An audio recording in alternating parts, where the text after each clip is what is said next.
বহু বছর আগের কথা। এক বিশাল রাজ্যের রাজা একদিন গোপনে তার রাজ্যের সবচেয়ে জ্ঞানী মানুষকে খুঁজতে বের হলেন।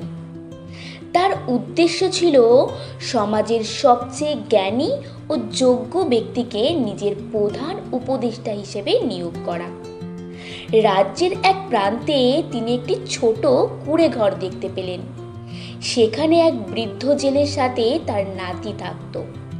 সেই জেলের পরিবার বহু পুরুষ ধরে বংশ পরম্পরায় মাছ ধরে জীবিকা নির্বাহ করে আসছিল। তাই তাদের বংশমর্যাদা বা পারিবারিক ঐতিহ্য বলতে খুব সামান্য ছিল। হঠাৎ রাজা সেখানে পৌঁছলো। সেই জেলের নাতি, যার নাম ছিল গোপাল, রাজাকে পরম আদরে অভ্যর্থনা জানালো। গোপালের পরনে ছিল ছেঁড়া জামা, কিন্তু তার মুখের হাসি ও ভদ্রতা ছিল রাজকীয়। গোপাল রাজাকে তার সামান্য খাবার দিয়ে আপ্যায়ন করলো এবং বসার জন্য সুন্দর আসন পেতে দিল। রাজা তার বুদ্ধিমত্তা ও ব্যবহারের পরিচয় পেয়ে অত্যন্ত মুগ্ধ হলেন। রাজা কৌতূহলী হয়ে গোপালকে জিজ্ঞেস করলেন, গোপাল, তোমার পরিবার তো বংশ পরম্পরায় মাছ ধরে, তুমিও কি সারা জীবন এই কাজই করতে চাও?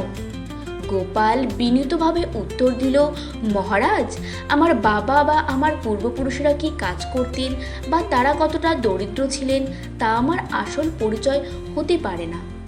আমি দরিদ্রের মধ্যে জন্মেছি ঠিকই, কিন্তু আমার লক্ষ্য হলো জ্ঞান অর্জন করা এবং নিজের কঠোর পরিশ্রম ও সৎকর্মের মাধ্যমে এমন কিছু করা যা দিয়ে মানুষ আমাকে একজন গুণী ও আদর্শ মানুষ হিসাবে মনে রাখে।